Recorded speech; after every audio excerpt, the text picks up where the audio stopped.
श्रीमद्भागवत महापुराण चतुर्थ स्कंद षोडश अध्याय 16।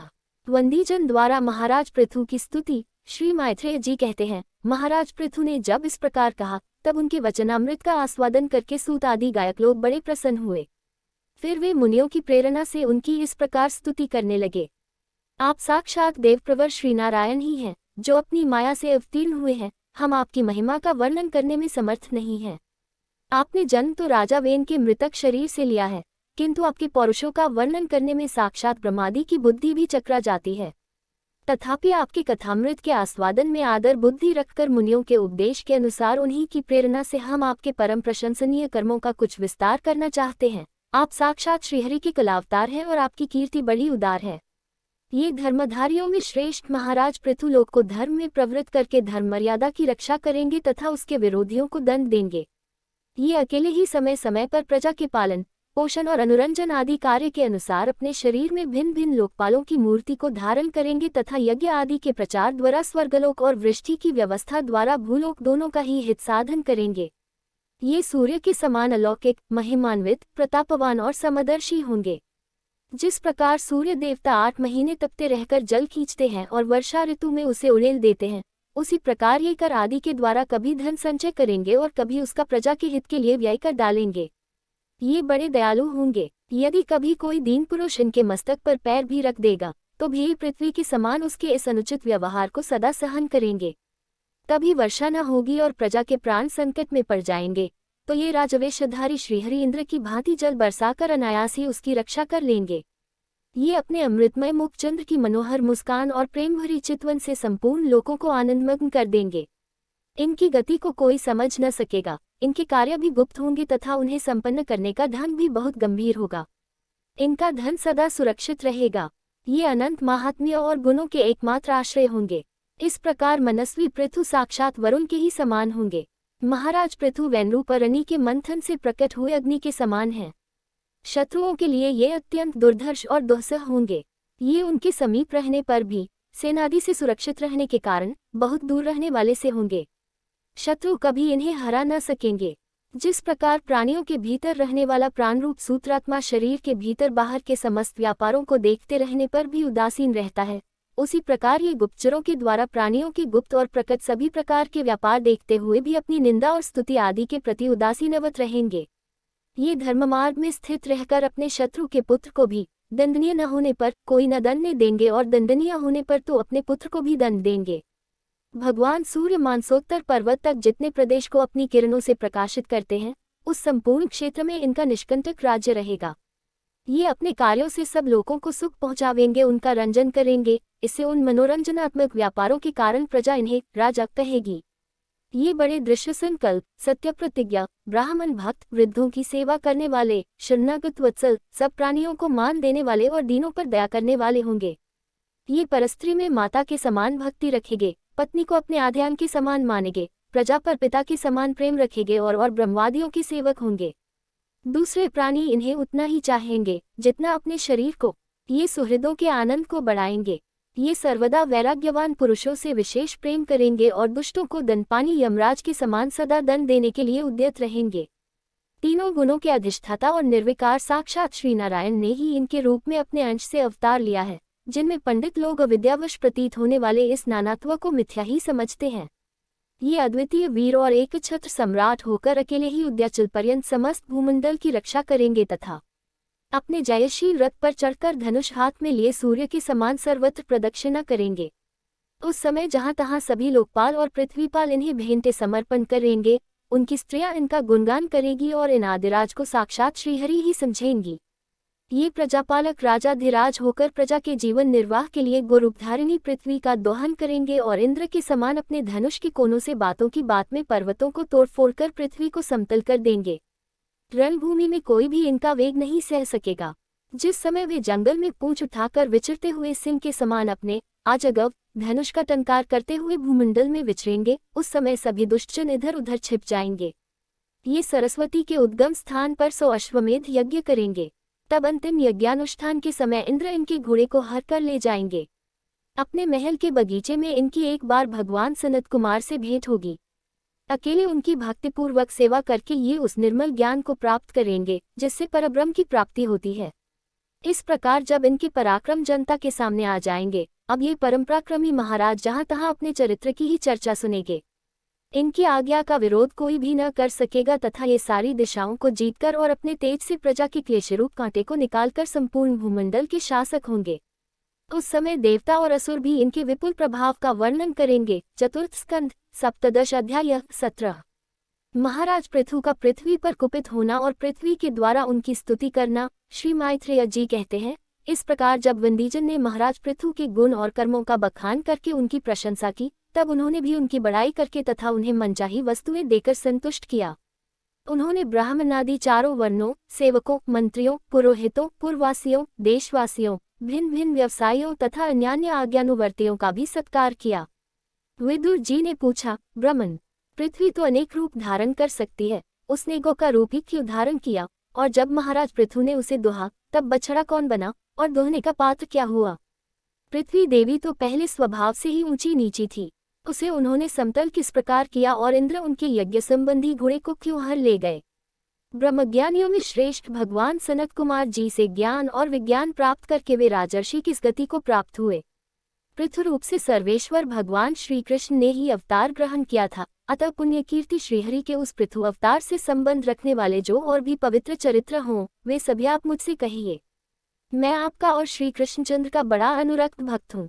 श्री सूत जी कहते हैं, जब विदुर जी ने भगवान वासुदेव की कथा कहने के लिए इस प्रकार प्रेरणा की, तब श्री मैत्रेय जी प्रसन्नचित्त से उनकी प्रशंसा करते हुए कहने लगे। श्री मैत्रेय जी ने कहा, विदुर जी, ब्राह्मणों ने महाराज पृथु का राज्याभिषेक करके उन्हें प्रजा का रक्षक उद्घोषित किया। इन दिनों पृथ्वी अन्नहीन हो गई थी, इसलिए भूख के कारण प्रजाजनों के शरीर सूखकर कांटे हो गए थे। जिस प्रकार कोट में सुलगती हुई आग से पेट जल जाता है, उसी प्रकार हम पेट की भीषण ज्वाला से जले जा रहे हैं। आप शरणागतों की रक्षा करने वाले हैं और हमारे अन्नदाता प्रभु बनाए गए हैं, इसलिए हम आपकी शरण में आए हैं। आप समस्त लोगों की रक्षा करने वाले हैं, आप ही हमारी जीविका के भी स्वामी हैं। अतः राजराजेश्वर, आप हम क्षुधा पीड़ितों को शीघ्र ही अन्न देने का प्रबंध कीजिए, ऐसा न हो कि अन्न मिलने से पहले ही हमारा अंत हो जाए। श्री मैत्रेय जी कहते हैं, कुरुवर, प्रजा का करुण क्रंदन सुनकर महाराज पृथु बहुत देर तक विचार करते रहे। अंत में उन्हें अन्नाभाव का कारण मालूम हो गया। पृथ्वी ने स्वयं ही अन्न एवं औषधादि को अपने भीतर छिपा लिया है। अपनी बुद्धि से इस बात का निश्चय करके उन्होंने अपना धनुष उठाया और त्रिपुर विनाशक भगवान शंकर के समान अत्यंत क्रोधित होकर पृथ्वी को लक्ष्य बनाकर बाण चढ़ाया। उन्हें शस्त्र उठाए देख पृथ्वी कांप उठी और जिस प्रकार व्याध के पीछा करने पर हरिणी भागती है, उसी प्रकार वह डरकर गौ का रूप धारण करके भागने लगी। यह देखकर महाराज पृथु की आंखें क्रोध से लाल हो गईं। वे जहां तहां पृथ्वी गई, वहां वहां धनुष पर बाण चढ़ाए उसके पीछे लगे रहे। दिशा विदिशा स्वर पृथ्वी और अंतरिक्ष में जहां जहां भी वह दौड़कर जाती, वहीं उसे महाराज पृथु हथियार उठाए अपने पीछे दिखाई देते। जिस प्रकार मनुष्य को मृत्यु से कोई नहीं बचा सकता, उसी प्रकार उसे त्रिलोकी में वेनपुत्र पृथु से बचाने वाला कोई भी न मिला। तब वह अत्यंत भयभीत होकर दुखित चित्त से पीछे की ओर लौटी और महाभाग पृथु जी से कहने लगी, धर्म के तत्व को जानने वाले शरणागत वत्सल राजन, आप तो सभी प्राणियों की रक्षा करने में तत्पर हैं, आप मेरी भी रक्षा कीजिए। मैं अत्यंत दीन और निरपराध हूँ, आप मुझे क्यों मरना चाहते हैं? इसके सिवा आप तो धर्मज्ञ माने जाते हैं, फिर मुझ स्त्री का वध आप कैसे कर सकेंगे? स्त्रियां कोई अपराध करें तो साधारण जीव भी उन पर हाथ नहीं उठाते, फिर आप जैसे करुणामय और दीनवत्सल तो ऐसा कर ही कैसे सकते हैं? मैं तो सुदृढ़ नौक के समान हूँ, सारा जगत मेरे ही आधार पर स्थित है। मुझे तोड़कर आप अपने को और अपनी प्रजा को जल के ऊपर कैसे रखेंगे? महाराज पृथु ने कहा, पृथ्वी, तू मेरी आज्ञा का उल्लंघन करने वाली है। तू यज्ञ में देवता रूप से भाग लेती है, किंतु उसके बदले में हमें अन्न नहीं देती, इसलिए आज मैं तुझे मार डालूंगा। तू जो प्रतिदिन हरी हरी घास खा जाती है और अपने थन का दूध नहीं देती, ऐसी दुष्टता करने पर तुझे दंड देना अनुचित नहीं कहा जा सकता। तू नासमझ है, तूने पूर्वकाल में ब्रह्मा जी के उत्पन्न किए हुए अन्नादि के बीजों को अपने में लीन कर लिया है, और अब मेरी भी परवाह न करके उन्हें अपने गर्भ से निकालती नहीं। अब मैं अपने बाणों से तुझे छिन्न भिन्न कर तेरे मेदे से इन क्षुधातुर और दीन प्रजाजनों का करुण क्रंदन शांत करूंगा। जो दुष्ट अपना ही पोषण करने वाला तथा अन्य प्राणियों के प्रति निर्दय हो, वह पुरुष, स्त्री अथवा नपुंसक कोई भी हो, उसे मारना राजाओं के लिए न मारने के ही समान है। तू बड़ी गर्वीली और मदोन्मत्ता है, इस समय माया से ही यह गौ का रूप बनाए हुए है।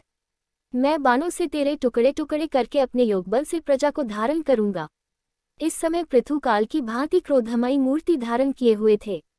उनके ये शब्द सुनकर धरती कांपने लगी और उसने अत्यंत विनीत भाव से हाथ जोड़कर कहा। पृथ्वी ने कहा, आप साक्षात परम पुरुष हैं तथा अपनी माया से अनेक प्रकार के शरीर धारण कर गुणमय जान पड़ते हैं। वास्तव में आत्मानुभव के द्वारा आप अद्भुत अध्यात्म और अधिदैव संबंधी अभिमान और उससे उत्पन्न हुए राग द्वेषादि से सर्वथा रहित हैं। मैं आपको बार बार नमस्कार करती हूँ। आप संपूर्ण जगत के विधाता हैं।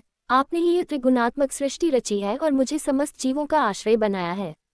आप सर्वथा स्वतंत्र हैं। प्रभो, अब आप ही अस्त्र शस्त्र लेकर मुझे मारने को तैयार हो गए, तब मैं और किसकी शरण में जाऊं? कल्प के आरंभ में आपने अपने आश्रित रहने वाली अनिर्वचनीय माया से ही इस चराचर जगत की रचना की थी और उस माया के ही द्वारा आप इसका पालन करने के लिए तैयार हुए हैं। आप धर्मपरायण हैं, फिर भी मुझ गोरूपधारिणी को किस प्रकार मारना चाहते हैं? आप एक होकर भी मायावश अनेक रूप जान पड़ते हैं तथा आपने स्वयं ब्रह्मा को रचकर उनसे विश्व की रचना कराई है।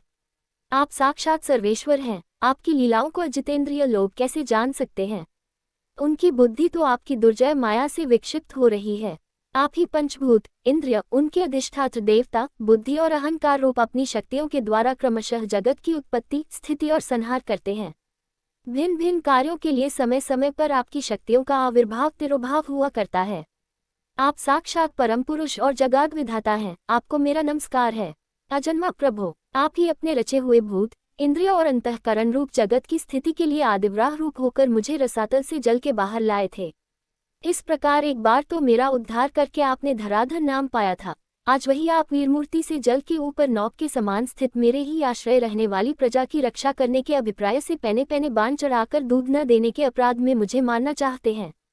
इस त्रिगुणात्मक सृष्टि की रचना करने वाली आपकी माया से मेरे जैसे साधारण जीवों के चित्त मोहग्रस्त हो रहे हैं। मुझ जैसे लोग तो आपके भक्तों की लीलाओं का भी आशय नहीं समझ सकते, फिर आपकी किसी क्रिया का उद्देश्य न समझे तो इसमें आश्चर्य ही क्या है?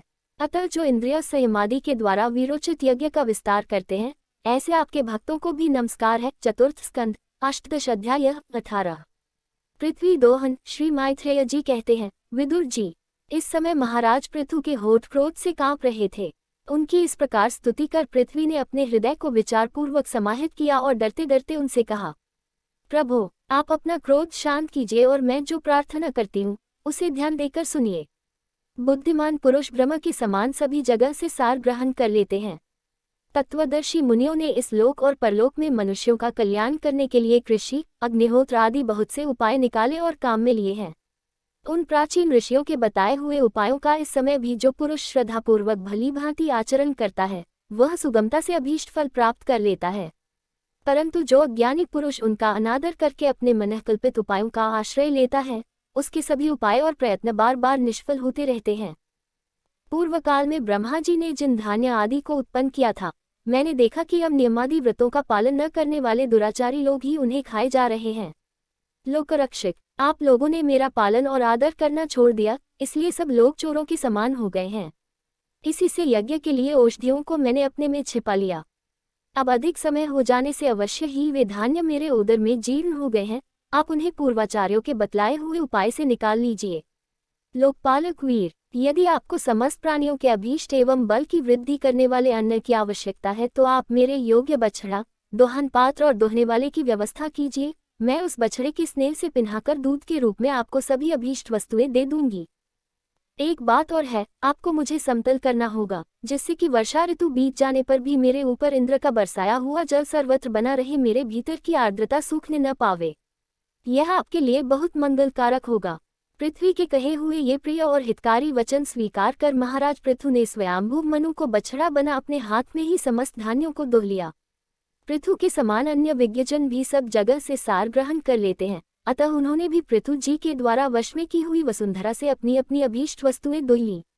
ऋषियों ने बृहस्पति जी को बछड़ा बनाकर इंद्रिय वाणी, मन और श्रोत्र रूप पात्र में पृथ्वी देवी से वेद रूप पवित्र दूध दोहा। देवताओं ने इंद्र को बछड़े के रूप में कल्पना कर सुवर्ण पात्र में अमृत, वीर्य, मनोबल, ओज, इंद्रिय बल और शारीरिक बल रूप दूध दोहा। दैत्य और दानवों ने असुर श्रेष्ठ प्रहलाद जी को वत्स बनाकर लोहे के पात्र में मदिरा और आसव ताड़ी आदि रूप दूध दोहा। गंधर्व और अप्सराओं ने विश्वावसु को बछड़ा बनाकर कमलरूप पात्र में संगीत माधुर्य और सौंदर्य रूप दूध दुहा। श्राद्ध के अधिष्ठाता महाभाग पितृगण ने अर्यमा नाम के पितृश्वर को वत्स बनाया तथा मिट्टी के कच्चे पात्र में श्रद्धापूर्वक कव्य पितरों को अर्पित किया जाने वाला अन्न रूप दूध दुहा। फिर कपिल देव जी को बछड़ा बनाकर आकाश रूप पात्र में सिद्धू ने निमादि अष्टसिद्धि तथा विद्याधरों ने आकाशगमन आदि विद्याओं को दुहा। किम पुरुषादि अन्य मायावियों ने मय दानव को बछड़ा बनाया तथा अंतर्धान होना, विचित्र रूप धारण कर लेना आदि संकल्पमयी मायाओं को दुग्ध रूप से दुहा। इसी प्रकार यक्ष राक्षस तथा भूत पिशाचादि मांसाहारियों ने भूतनाथ रुद्र को बछड़ा बनाकर कपाल रूप पात्र में रुधिरास्वरूप दूध दुहा। बिना फन वाले सांप, नाग और बिच्छू आदि विषैले जंतुओं ने तक्षक को बछड़ा बनाकर मुखरूप पात्र में विषरूप दूध दुहा। पशुओं ने भगवान रुद्र के वाहन बैल को वत्स बनाकर वनरूप पात्र में तृणरूप दूध दुहा। बड़ी बड़ी दाढ़ों वाले मांसभक्षी जीवों ने सिंहरूप बछड़े के द्वारा अपने शरीर रूप पात्र में कच्चा मांसरूप दूध दुहा तथा गरुड़ जी को वत्स बनाकर पक्षियों ने कीट पतंगादि चर और फलादि अचर पदार्थों को दुग्ध रूप से दुहा। वृक्षों ने वट को वत्स बनाकर अनेक प्रकार का रसरूप दूध दुहा और पर्वतों ने हिमालय रूप बछड़े के द्वारा अपने शिखर रूप पात्रों में अनेक प्रकार की धातुओं को दुहा। पृथ्वी तो सभी अभीष्ट वस्तुओं को देने वाली है और इस समय वह पृथु जी के अधीन थी, अतः उससे सभी ने अपनी अपनी जाति के मुखिया को बछड़ा बनाकर अलग अलग पात्रों में भिन्न भिन्न प्रकार के पदार्थों को दूध के रूप में दुह लिया। कुरुश्रेष्ठ विदुर जी, इस प्रकार पृथु आदि सभी अन्न भोजियों ने भिन्न भिन्न दोहन पात्र और वत्सों के द्वारा अपने अपने विभिन्न अन्न रूप दूध पृथ्वी से दुहे। इससे महाराज पृथु ऐसे प्रसन्न हुए कि सर्वकाम दुहा पृथ्वी के प्रति उनका पुत्री के समान स्नेह हो गया और उसे उन्होंने अपनी कन्या के रूप में स्वीकार कर लिया। फिर राजाधिराज पृथु ने अपने धनुष की नोक से पर्वतों को फोड़कर इस सारे भूमंडल को प्रायः समतल कर दिया। वे पिता के समान अपनी प्रजा के पालन पोषण की व्यवस्था में लगे हुए थे। उन्होंने इस समतल भूमि में प्रजावर्ग के लिए जहां तहां यथायोग्य निवास स्थानों का विभाग किया। अनेकों गांव, कस्बे, नगर, दुर्ग, अहिरों की बस्ती, पशुओं के रहने के स्थान, छावनियां, खाने, किसानों के गांव और पहाड़ों की तलहटी के गांव बसाए। महाराज पृथु से पहले इस पृथ्वी तल पर पूर्व ग्रामादि का विभाग नहीं था। सब लोग अपने अपने सुभीते के अनुसार बेखटे जहां तहां बस जाते थे। चतुर्थ स्कंद 19 अध्याय 19। महाराज पृथु के 100 अश्वमेध यज्ञ। श्री मैत्रेय जी कहते हैं, विदुर जी, महाराज मनु के ब्रह्मावर्त क्षेत्र में, जहां सरस्वती नदी पूर्वमुखी होकर बहती है, राजा पृथु ने 100 अश्वमेध यज्ञों की दीक्षा ली। यह देखकर भगवान इंद्र को विचार हुआ कि इस प्रकार तो पृथु के कर्म मेरे कर्मों की अपेक्षा भी बढ़ जाएंगे, इसलिए वे उनके यज्ञ महोत्सव को सहन न कर सके। महाराज पृथु के यज्ञ में सबके अंतरात्मा सर्वलोक पूज्य जगदीश्वर भगवान हरि ने यज्ञेश्वर रूप से साक्षात दर्शन दिया था। उनके साथ ब्रह्मा, रुद्र तथा अपने अपने अनुचरों के सहित लोकपालगण भी पधारे थे। उस समय गंधर्व, मुनि और अप्सराएं प्रभु की कीर्ति गा रहे थे। सिद्ध, विद्याधर, दैत्य, दानव, यक्ष, सुनन नंद आदि भगवान के प्रमुख पार्षद और जो सर्वदा भगवान की सेवा के लिए उत्सुक रहते हैं, वे कपिल, नारद, दत्तात्रेय एवं सनकादि योगेश्वर भी उनके साथ आए थे। भारत, उस यज्ञ में यज्ञ सामग्रियों को देने वाली भूमि ने कामधेनु रूप होकर यजमान की सारी कामनाओं को पूर्ण किया था। नदियां दाख और ईख आदि सब प्रकार के रसों को बहा लाती थीं तथा जिनके मधु चूता रहता था, ऐसे बड़े बड़े वृक्ष दूध, दही, अन्न और घृत आदि तरह तरह की सामग्रियों समर्पण करते थे। समुद्र बहुत सी रत्न राशियां, पर्वत भक्ष्य, भोज्य, चोष्य और लेह्य 4 प्रकार के अन्न तथा लोकपालों के सहित संपूर्ण लोक तरह तरह के उपहार उन्हें संपन्न करते थे। महाराज पृथु तो एकमात्र श्रीहरि को ही अपना प्रभु मानते थे। उनकी कृपा से उस यज्ञानुष्ठान में उनका बड़ा उत्कर्ष हुआ, किंतु यह बात देवराज इंद्र को सहन न हुई और उन्होंने उसमें विघ्न डालने की भी चेष्टा की। जिस समय महाराज पृथु अंतिम यज्ञ द्वारा भगवान यज्ञपति की आराधना कर रहे थे, इंद्र ने ईर्ष्यावश गुप्त रूप से उनके यज्ञ का घोड़ा हर लिया। इंद्र ने अपनी रक्षा के लिए कवच रूप से पाखंड वेश धारण कर लिया था, जो अधर्म में धर्म का भ्रम उत्पन्न करने वाला है, जिसका आश्रय लेकर पापी पुरुष भी धर्मात्मा सा जान पड़ता है। इस वेश में वे घोड़े को लिए बड़ी शीघ्रता से आकाश मार्ग से जा रहे थे कि उन पर भगवान अत्रि की दृष्टि पड़ गई। उनके कहने से महाराज पृथु का महारथी पुत्र इंद्र को मारने के लिए उनके पीछे दौड़ा और बड़े क्रोध से बोला, अरे खड़ा रह। इंद्र सिर पर जटाजूट और शरीर में भस्म धारण किए हुए थे। उनका ऐसा वेश देखकर पृथु कुमार ने उन्हें मूर्तिमान धर्म समझा, इसलिए उन पर बाण नहीं छोड़ा। जब वह इंद्र पर वार किए बिना ही लौट आया, तब महर्षि अत्रि ने पुनः उसे इंद्र को मारने के लिए आज्ञा दी। वत्स, इस देवताधम इंद्र ने तुम्हारे यज्ञ में विघ्न डाला है, तुम इसे मार डालो। अत्रि मुनि के इस प्रकार उत्साहित करने पर पृथु कुमार क्रोध में भर गया। इंद्र बड़ी तेजी से आकाश में जा रहे थे। उनके पीछे वह इस प्रकार दौड़ा जैसे रावण के पीछे जटायु। स्वर्गपति इंद्र उसे पीछे आते देख उस वेश और घोड़े को छोड़कर वहीं अंतर्धान हो गए और वह वीर अपना यज्ञपशु लेकर पिता की यज्ञशाला में लौट आया। शक्तिशाली विदुर जी, उसके इस अद्भुत पराक्रम को देखकर महर्षियों ने उसका नाम विजिताश्व रखा। यज्ञपशु को चशाल और यूप में एक बांध दिया गया था। शक्तिशाली इंद्र ने घोर अंधकार फैला दिया और उसी में छिपकर वे फिर उस घोड़े को उसकी सोने की जंजीर समेत ले गए। अत्रि मुनि ने फिर उन्हें आकाश में तेजी से जाते दिखा दिया, किंतु उनके पास कपाल और खटवांग देखकर पृथुपुत्र ने उनके मार्ग में कोई बाधा न डाली। तब अत्रि ने राजकुमार को फिर उकसाया और उसने गुस्से में भरकर इंद्र को लक्ष्य बनाकर अपना बाण चढ़ाया। यह देखते ही देवराज उस वेश और घोड़ों को छोड़कर वहीं अंतर्धान हो गए। वीर विजिताश्व अपना घोड़ा लेकर पिता की यज्ञशाला में लौट गया। तब से इंद्र के उस निंदित वेश को मंदबुद्धि पुरुषों ने ग्रहण कर लिया। इंद्र ने अश्वहरण की इच्छा से जो जो रूप धारण किए थे वे पाप के खंड होने के कारण पाखंड कहलाए। यहाँ खंड शब्द चिन्ह का वाचक है। इस प्रकार पृथु के यज्ञ का विध्वंस करने के लिए यज्ञपशु चुराते समय इंद्र ने जिन्हें कई बार ग्रहण करके त्यागा था, उन नग्न, रक्तांबर तथा कापालिक आदि पाखंडपूर्ण आचारों में मनुष्यों की बुद्धि प्रायः मोहित हो जाती है, क्योंकि ये नास्तिक मत देखने में सुंदर हैं और बड़ी बड़ी युक्तियों से अपने पक्ष का समर्थन करते हैं। वास्तव में उपधर्म मात्र हैं। लोग ब्रह्मवश धर्म मानकर उनमें आसक्त हो जाते हैं। इंद्र की इस कुचल का पता लगने पर परम पराक्रमी महाराज पृथु को बड़ा क्रोध हुआ। उन्होंने अपना धनुष उठाकर उस पर बाण चढ़ाया। उस समय क्रोधावेश के कारण उनकी ओर देखा नहीं जाता था। जब ऋत्विजों ने देखा कि असह्य पराक्रमी महाराज पृथु इंद्र का वध करने को तैयार हैं, तब उन्हें रोकते हुए कहा, राजन, आप तो बड़े बुद्धिमान हैं। यज्ञ दीक्षा ले लेने पर शास्त्र विहित यज्ञपशु को छोड़कर और किसी का वध करना उचित नहीं है। इस यज्ञ कार्य में विघ्न डालने वाला आपका शत्रु इंद्र तो आपके सुयश से ही ईर्ष्यावश निस्तेज हो रहा है। हम अमोघ आवाहन मंत्रों द्वारा उसे यही बुला लेते हैं और बलात् अग्नि में हवन किए देते हैं। विदुर जी, यजमान से इस प्रकार सलाह करके उसके याजकों ने क्रोधपूर्वक इंद्र का आवाहन किया।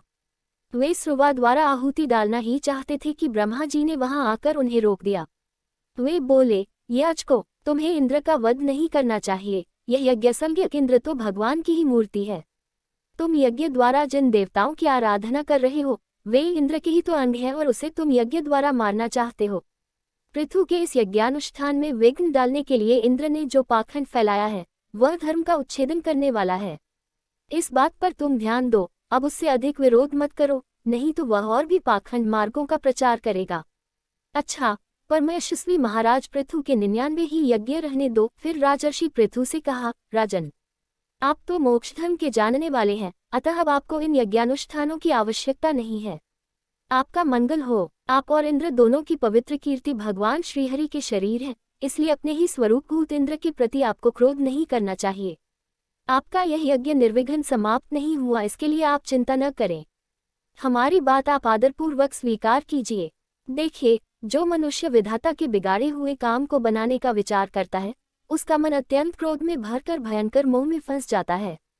बस इस यज्ञ को बंद कीजिए। इसी के कारण इंद्र के चलाए हुए पाखंडों से धर्म का नाश हो रहा है, क्योंकि देवताओं में बड़ा दुराग्रह होता है। जरा देखिए तो, जो इंद्र घोड़े को चुराकर आपके यज्ञ में विघ्न डाल रहा था, उसी के रचे हुए इन मनोहर पाखंडों की ओर सारी जनता खींचती चली जा रही है। आप साक्षात विष्णु के अंश हैं। वे इनके दुराचार से धर्म लुप्त हो रहा था।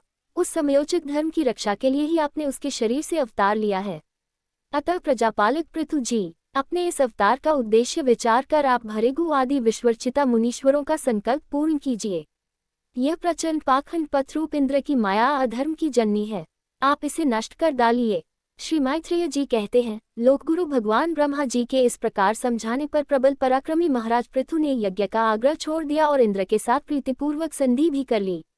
इसके पश्चात जब वे यज्ञान स्नान करके निवृत्त हुए, तब उनके यज्ञों से तृप्त हुए देवताओं ने उन्हें अभीष्ट वर दिए। आदिराज पृथु ने अत्यंत श्रद्धापूर्वक ब्राह्मणों को दक्षिणाएं दी तथा ब्राह्मणों ने उनके सत्कार से संतुष्ट होकर उन्हें अमोघ आशीर्वाद दिए। वे कहने लगे, महाबाहो, आपके बुलाने से जो पितर, देवता, ऋषि और मनुष्यादि आए थे उन सभी का आपने दान मान से खूब सत्कार किया। चतुर्थ स्कंद विंश अध्याय 20।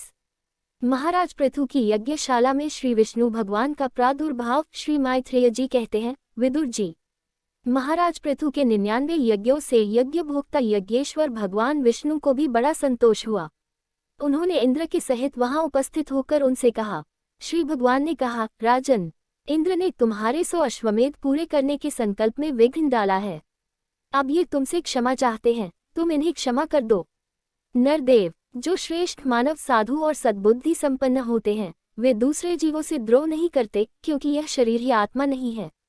यदि तुम जैसे लोग भी मेरी माया से मोहित हो जाएं, तो समझना चाहिए कि बहुत दिनों तक की हुई ज्ञानीजनों की सेवा से केवल श्रम ही हाथ लगा। ज्ञानवान पुरुष इस शरीर को अविद्या, वासना और कर्मों का ही पुतला समझकर इसमें आसक्त नहीं होता। इस प्रकार जो इस शरीर में ही आसक्त नहीं है, यह विवेकी पुरुष इससे उत्पन्न हुए घर, पुत्र और धन आदि में भी किस प्रकार ममता रख सकता है। यह आत्मा एक, शुद्ध, स्वयं प्रकाश, निर्गुण, गुणों का आश्रय स्थान, सर्वव्यापक, आवरण शून्य, सबका साक्षी एवं अन्य आत्मा से रहित है, अतः शरीर से भिन्न है। जो पुरुष इस देहस्थित आत्मा को इस प्रकार शरीर से भिन्न जानता है, वह प्रकृति से संबंध रखते हुए भी उसके गुणों से लिप्त नहीं होता, क्योंकि उसकी स्थिति मुझ परमात्मा में रहती है। जो पुरुष किसी प्रकार की कामना न रखकर अपने वर्णाश्रम के धर्मों द्वारा नित्य प्रति श्रद्धापूर्वक मेरी आराधना करता है, उसका चित्त धीरे धीरे शुद्ध हो जाता है। चित्त शुद्ध होने पर उसका विषयों से संबंध नहीं रहता तथा उसे तत्वज्ञान की प्राप्ति हो जाती है। फिर तो वह मेरी समतारूप स्थिति को प्राप्त हो जाता है। यही परम शांति, ब्रह्म अथवा कैवल्य है। जो पुरुष यह जानता है कि शरीर, ज्ञान, क्रिया और मन का साक्षी होने पर भी कूटस्थ आत्मा उनसे निर्लिप्त ही रहता है, वह कल्याणमय मोक्ष पद प्राप्त कर लेता है। गुण प्रवाह रूप आवाहन तो भूत, इंद्रिय, इंद्रियाभिमानी देवता और चिदाभास इन सबकी समष्टि रूप परिच्छिन्न लिंग शरीर का ही हुआ करता है। इसका सर्वसाक्षी आत्मा से कोई संबंध नहीं है। मुझमें दृढ़ अनुराग रखने वाले बुद्धिमान पुरुष संपत्ति और विपत्ति प्राप्त होने पर कभी हर्ष शोकादि विकारों के वशीभूत नहीं होते। इसलिए वीरवर, तुम उत्तम, मध्यम और अधम पुरुषों में समान भाव रखकर सुखदायक को भी एक सा समझो तथा मन और इंद्रियों को जीतकर मेरे ही द्वारा जुटाए हुए मंत्री आदि समस्त राजकीय पुरुषों की सहायता से संपूर्ण लोकों की रक्षा करो। राजा का कल्याण प्रजा पालन में ही है, इससे उसे परलोक में प्रजा के पुण्य का 6ठा भाग मिलता है। इसके विपरीत जो राजा प्रजा की रक्षा तो नहीं करता, किंतु उससे कर वसूल करता जाता है, उसका सारा पुण्य तो प्रजा छीन लेती है और बदले में उसे प्रजा के पाप का भाग ही होना पड़ता है।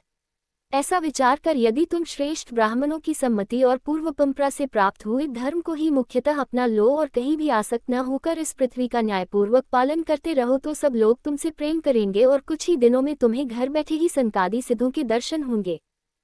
तुम्हारे गुणों ने और स्वभाव ने मुझको वश में कर लिया है, अतः तुम्हें जो इच्छा हो मुझसे वर मांग लो। उन क्षमा आदि गुणों से रहित यज्ञ, तप अथवा योग के द्वारा मुझको पाना सरल नहीं है। मैं तो उन्हीं के हृदय में रहता हूँ जिनके चित्त में समता रहती है। श्री मैत्रेय जी कहते हैं, विदुर जी, सर्वलोक गुरु श्रीहरि के इस प्रकार कहने पर जगद्विजयी महाराज पृथु ने उनकी आज्ञा शिरोधार्य की। देवराज इंद्र अपने कर्म से लज्जित होकर उनके चरणों पर गिरना ही चाहते थे कि राजा ने उन्हें प्रेमपूर्वक हृदय से लगा लिया और मनोमालिन्य निकाल दिया। फिर महाराज पृथु ने विश्वात्मा भक्तवत्सल भगवान का पूजन किया और क्षण क्षण में उमड़ते हुए भक्तिभाव में निमग्न होकर प्रभु के चरण कमल पकड़ लिए। श्रीहरि वहां से जाना चाहते थे, किंतु पृथु के प्रति जो उनका वात्सल्य भाव था, उसने उन्हें रोक लिया। वे अपने कमलदल के समान नेत्रों से उनकी ओर देखते ही रह गए, वहां से जा न सके। आदिराज महाराज पृथु भी नेत्रों में जल भर आने के कारण न तो भगवान का दर्शन ही कर सके और न तो कंठ गदगद हो जाने से कुछ बोल ही सके। उन्हें हृदय से आलिंगन कर पकड़े रहे और हाथ जोड़े ज्यों के त्यों खड़े रह गए। प्रभु अपने चरण कमलों से पृथ्वी को स्पर्श किए खड़े थे। उनका कराग्रभाग गरुड़ जी के ऊंचे कंधे पर रखा हुआ था। महाराज पृथु नेत्रों के आंसू पोंछकर अतृप्त दृष्टि से उनकी ओर देखते हुए इस प्रकार कहने लगे। महाराज पृथु बोले, मोक्षप्ति प्रभो, आप वर देने वाले ब्रह्मादि देवताओं को भी वर देने में समर्थ हैं। कोई भी बुद्धिमान पुरुष आपसे देहाभिमानियों के भोगने योग्य विषयों को कैसे मान सकता है। वे तो नारकी जीवों को भी मिलते ही हैं, अतः मैं इन तुच्छ विषयों को आपसे नहीं मांगता। मुझे तो उस मोक्ष पद की भी इच्छा नहीं है जिसमें महापुरुषों के हृदय से उनके मुख द्वारा निकला हुआ आपके चरण कमलों का मकरंद नहीं है, जहां आपकी कीर्ति कथा सुनने का सुख नहीं मिलता। इसलिए मेरी तो यही प्रार्थना है कि आप मुझे 10,000 कान दे दीजिए, जिनसे मैं आपके लीला गुणों को सुनता ही रहूं। पुण्य कीर्ति प्रभो, आपके चरण कमल मकरंद रूपी अमृत गुणों को लेकर महापुरुषों के मुख से जो वायु निकलती है, उसी में इतनी शक्ति होती है कि वह तत्व को भूले हुए हम कुयोगियों को पुनः तत्व ज्ञान करा देती है। अतः हमें दूसरे वरों की कोई आवश्यकता नहीं है। उत्तम कीर्ति वाले प्रभो, सत्संग में आपके मंगलमय सुयश को दैववश एक बार भी सुन लेने पर कोई पशु बुद्धि पुरुष भले ही तृप्त हो जाए, गुणग्राही उसे कैसे छोड़ सकता है। सब प्रकार के पुरुषार्थों की सिद्धि के लिए स्वयं लक्ष्मी जी भी आपके सुयश को सुनना चाहती हैं। अब लक्ष्मी जी के समान मैं भी अत्यंत उत्सुकता से आप सर्वगुण धाम पुरुषोत्तम की सेवा ही करना चाहता हूँ, किंतु ऐसा न हो कि एक ही पति की सेवा प्राप्त करने की होड़ होने के कारण आपके चरणों में ही मन को एकाग्र करने वाले हम दोनों में कलह छिड़ जाए। जगदीश्वर, जगतजननी लक्ष्मी जी के हृदय में मेरे प्रति विरोधाभाव होने की संभावना तो है ही, क्योंकि जिस आपके सेवा कार्य में उनका अनुराग है, उसी के लिए मैं भी लालायित हूँ। किंतु आप दीनों पर दया करते हैं, उनके तुच्छ कर्मों को भी बहुत करके मानते हैं। इसलिए मुझे आशा है कि हमारे झगड़े में भी आप मेरा ही पक्ष लेंगे। आप तो अपने स्वरूप में ही रमण करते हैं, आपको भला लक्ष्मी जी से भी क्या लेना है। इसी से निष्काम महात्मा ज्ञान हो जाने के बाद भी आपके भजन करते हैं। आप में माया के कार्य अहंकारदि का सर्वथा अभाव है। मुझे तो आपके चरण कमलों का निरंतर चिंतन करने के सिवा सत्पुरुषों का कोई और प्रयोजन ही नहीं जान पड़ता। मैं भी बिना किसी इच्छा के आपका भजन करता हूँ। आपने जो मुझसे कहा कि वर मांग, सो आपकी इस वाणी को तो मैं संसार को मोह में डालने वाली ही मानता हूँ। यही क्या, आपकी वेदरूपा वाणी ने भी तो जगत को बांध रखा है। यदि उस वेदवाणी रूप रस्सी से लोग बंधे न होते तो वे मोहवश सकाम कर्म क्यों करते। प्रभो, आपकी माया से ही मनुष्य अपने वास्तविक स्वरूप आपसे विमुख होकर अज्ञानवश अन्य स्त्री पुत्रादि की इच्छा करता है। फिर भी जिस प्रकार पिता पुत्र की प्रार्थना की अपेक्षा न रखकर अपने आप ही पुत्र का कल्याण करता है, उसी प्रकार आप भी हमारी इच्छा की अपेक्षा न करके हमारे हित के लिए स्वयं ही प्रयत्न करें। श्री मैत्रेय जी कहते हैं, आदिराज पृथु के इस प्रकार स्तुति करने पर सर्वसाक्षी श्रीहरि ने उनसे कहा, राजन, तुम्हारी मुझ में भक्ति हो। बड़े सौभाग्य की बात है कि तुम्हारा चित्त इस प्रकार मुझ में लगा हुआ है। ऐसा होने पर तो पुरुष सहज में ही मेरी उस माया को पार कर लेता है, जिसको छोड़ना या जिसके बंधन से छूटना अत्यंत कठिन है। अब तुम सावधानी से मेरी आज्ञा का पालन करते रहो। प्रजापालक नरेश, जो पुरुष मेरी आज्ञा का पालन करता है, उसका सर्वत्र मंगल होता है। श्री मैत्रेय जी कहते हैं, विदुर जी, इस प्रकार भगवान ने राजर्षि पृथु के सारगर्भित वचनों का आदर किया। फिर पृथु ने उनकी पूजा की और प्रभु उन पर सब प्रकार कृपा कर वहां से चलने को तैयार हुए। महाराज पृथु ने वहां जो देवता, ऋषि, पितर, गंधर्व, सिद्ध, चारण, नाग, किन्न, अप्सरा, मनुष्य और पक्षी आदि अनेक प्रकार के प्राणी एवं भगवान के पार्षद आए थे, उन सभी का भगवत बुद्धि से भक्तिपूर्वक वाणी और धन के द्वारा हाथ जोड़कर पूजन किया। इसके बाद वे सब अपने अपने स्थानों को चले गए। भगवान अच्युत भी राजा पृथु एवं उनके पुरोहितों का चित्त चुराते हुए अपने धाम को सिधारे। तदनंतर अपना स्वरूप दिखाकर अंतर्धान हुए अव्यक्त स्वरूप देवादिदेव भगवान को नमस्कार करके राजा पृथु भी अपनी राजधानी में चले आए।